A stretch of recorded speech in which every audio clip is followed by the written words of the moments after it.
พี่สามเนาะพี่น้องก่อนอื่นกราบทักทายสบายดีสวัสดีพ่อแม่พี่น้องกันเบิดสุขทุกคนนะพี่น้องเนาะวันนี้ก็กำลังสิออกเดินทางกลับเนาะพี่น้องเนาะเพราะว่ามียูทูบเบอร์ท่านหนึงว่าสิมาหาเนาะพี่น้องเนาะแต่ว่ายังบ่ฮอดตอนนี้เนาะพี่น้องวันนี้ก็เลยก็ว่าสิกลับเนาะถ้ามันโดนเนาะพี่น้องเนาะก็ออกไปข้างนอกไปแหละพี่น้องไปหารถหาล่างเนาะไปโอเค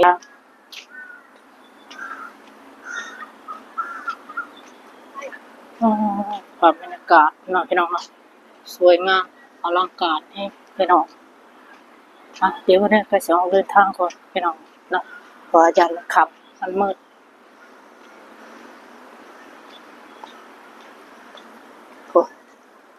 ชาวต่างชาติเพิ่นกำลังไหลออกกันไหลออกไหลเข้าเนาะพี่น้องตัวพี่น้อง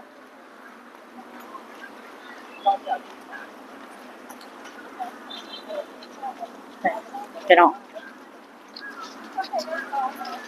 เป็นจะเล่นออกกำลังกายแบบนี้เลยพี่น้อง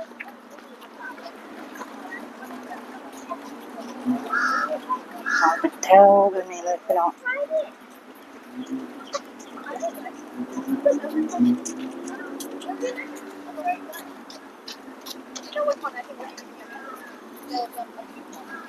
แต่บ่ฮู้ว่าเพิ่นสิไปจุดใดแล้วเดี๋ยววันนั้นสินำเบิ่งก่อนเนาะพี่น้องเดี๋ยวไปรอเบิ่งก่อนว่าเพิ่นสิมีกิจกรรมหยังเฮ็ดเนาะเพิ่นคือพากันเล่นแบบนี้เนาะไปพี่น้องไปเบิ่งไปชมนํกันพี่น้องเต็มเลยพี่น้องชาวต่างชาติสวนลุมพินีเด้อพี่น้องเด้อนี่โอ้โหสุดยอดจริงๆพี่น้องเดี๋ยววันนี้ก็สินำไปเบิ่งว่าเพิ่นมีการต่อการเต้นบ่ช่วงแรงๆนี่เนาะหรือว่าจังได๋ไปเบิ่งไปชมนำกันพี่น้อง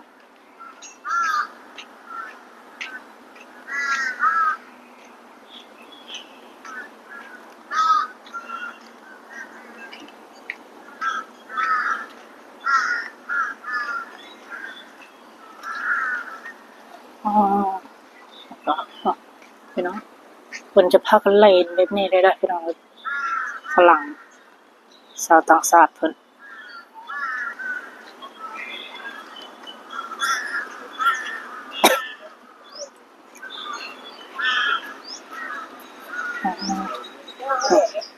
โซนนี้ก็จะเป็นโซนที่บอนเพิ่นขายน้ำขายในเนาะถ้าว่าเฮาออกกำลังกายเมื่อยเนาะพี่น้องเพิ่นก็มาซื้อน้ำซื้อในกินในนี่พี่น้องอ๋อโอ้นี่พี่น้องมาเบิ่งโซนนี้เนาะเพิ่นน่าจะอยู่โซนนี้หลายกว่าพี่น้องบ้านนั้นได้เห็นจอกเต้นเนาะพี่น้องเพิ่นที่เพิ่นจัด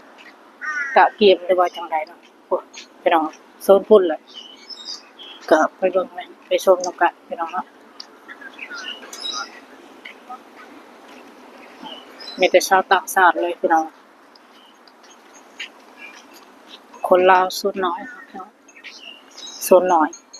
ส่วนมากก็มีแต่ชาวต่างชาติเพิ่นเข้ามาเที่ยว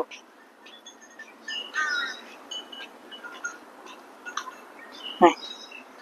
โซนนั้นก็จะเป็นโซนของเด็กน้อยเล่นนะพี่น้อง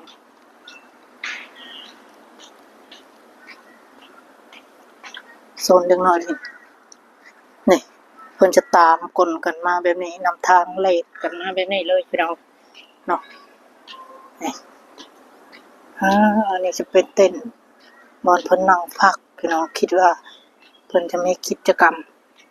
อหยังต่างๆเนาะมันนั้นเห็นในคลิปเขาลงเพิ่นแอบเต้นแอบหยังพี่น้องเนาะแต่เพิ่นจะพากันย่างแบบนี้เลยพี่น้องย่างเป็นแถวนำกลกันเล่นออกกำลังกายแบบนี้เลยพี่น้อง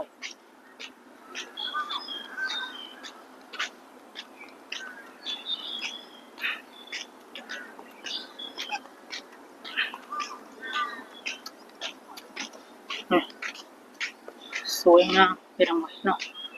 ขยะอันนี้เทปตรงนี้เลยพี่น้องนี่มันจะตั้งถังขยะไว้ไว้นี่ต่อพี่น้องเนี่ยโซนนี้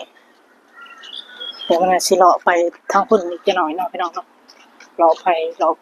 มาโซนนี้พี่น้องเบิ่งส้มจักเล็กจักน้อยก่อนเอากาสิกลับเนาะพี่น้องเพราะว่ามันค่ำเนี่ยพี่น้อง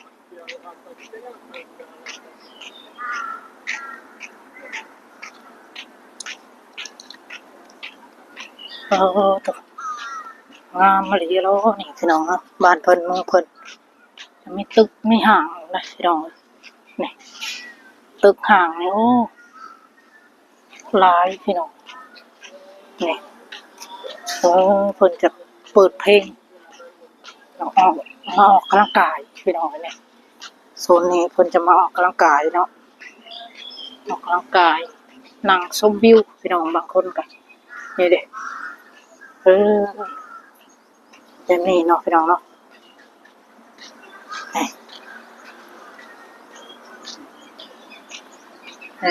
พี่น้องตัวนี่ก็จะเป็นจุดเนี่ยกำลังกายพี่น้องนี่เดี๋ยวมันเนี่ยก็สิพาเลาะชมเป็นละจุดให้พ่อแม่พี่น้องเบิ่งเนาะความอลังการของประเทศไทยสุดตะลึงแน่นอนพี่น้องเนาะ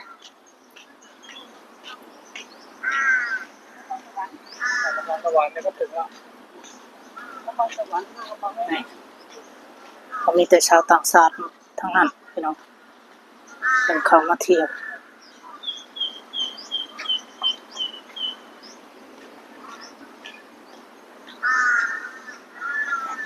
พี่น้องเป็นจะพาให้กำลังกายออกกำลังกายเนาะแบบนี้เลยพี่น้องนี่เป็นหนังชมวิวบางคนก็กอดผู้เช้าเนาะพี่น้องพี่น้องเนาะ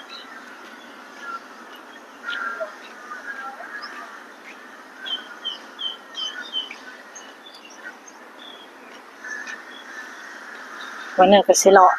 เบิ่งจักเล็กจักน้อยก็สิกลับเลยพี่น้องเพราะว่ามันค่ำแล้วเนาะอย่าออกเดินทาง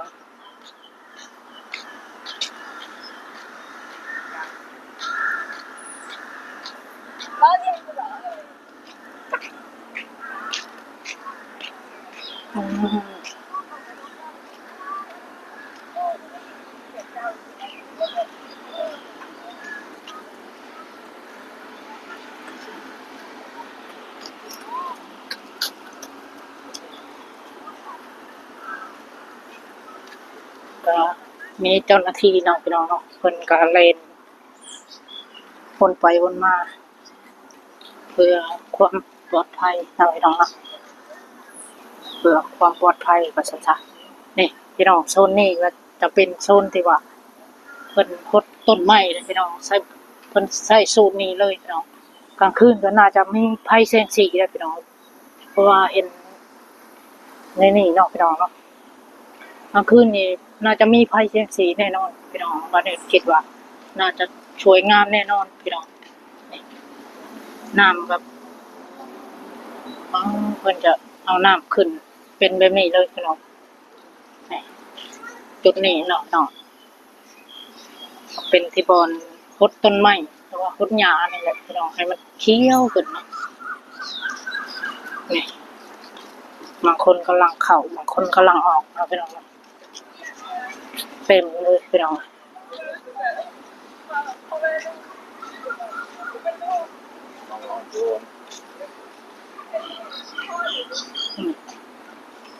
เดี๋ยววันนี้ก็สิตามเบิ่งแต่ละจุดให้พี่น้องเบิ่งนำกันพี่น้องเนาะเพราะว่าวันนี้โดนๆมาออกมาเที่ยวนะพี่น้องก็เลยอยากถ่ายให้พ่อแม่พี่น้องเบิ่งว่ามันสุดตะลึงซำใดเนาะพี่น้องประเทศไทยเพิ่นก็จะแถวกันไปแบบนี้เลยพี่น้องเล่นน้ำหลังกัน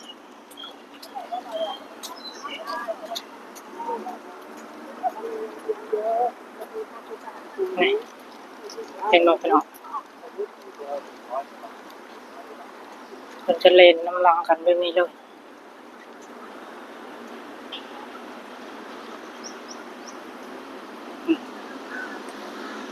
บริเวณนี้พี่น้องกลางคืนบ่เนี่ยเชื่อว่าต้องมีไฟแสงสีพี่น้องนี่จุดนั้นให้มางามแห้งพี่น้องนี่มันมีคนลังเขาลังออกอะไรพี่น้องเนาะบางคนก็กลับบางคนก็ยังบ่ทันได้กลับช่วงเร่งๆนี่ก็มาเที่ยวเนาะเพราะว่ามื้อนี้ก็เป็นวันหยุดแน่พี่น้องวันอาทิตย์หลายคู่หลายคนก็เพิ่นก็หยุดเวียกหยุดงานเนาะก็ออกมาเที่ยวพี่น้องออกมาเบิ่งมาชมวิวเนาะอยู่ที่สวนนี่เห็นบ่พี่น้องเพิ่นจะแล่นไปแบบนี้เลยพี่น้อง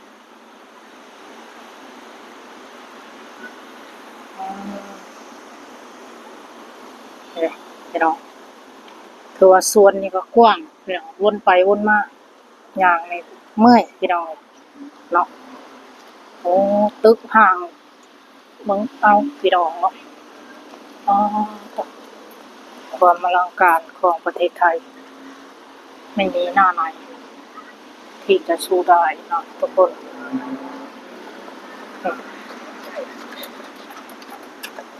คำมาแห่งหลายพี่น้องคนที่เข้ามาหลายนี่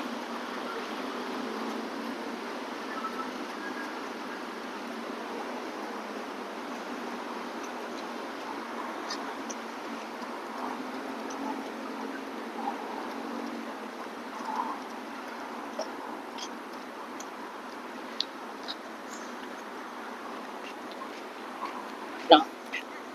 เดี๋ยวนี้จะสิวนไปพุ่นเนาะพี่น้องวนไปพุ่นแล้วก็ออกพุ่นเลยพี่น้องออกก็สิกลับเลยพี่น้องเนาะเห็นมาแล้วก็ถ่ายให้พ่อแม่พี่น้องเบิ่งพุ่นจุดนั้นแล่นกันเป็นแถวพี่น้องเนาะเพิ่นจะมาแล่นแบบนี้พี่น้องเนาะโอเคพี่น้องสำหรับคลิปนี้ก็สิขอตัวลาไปก่อนเด้อพี่น้องเด้อต่อชมคลิปต่อไปพี่น้องเนาะสบายดีพี่น้องสบายดีทุกคนพี่น้องเนาะ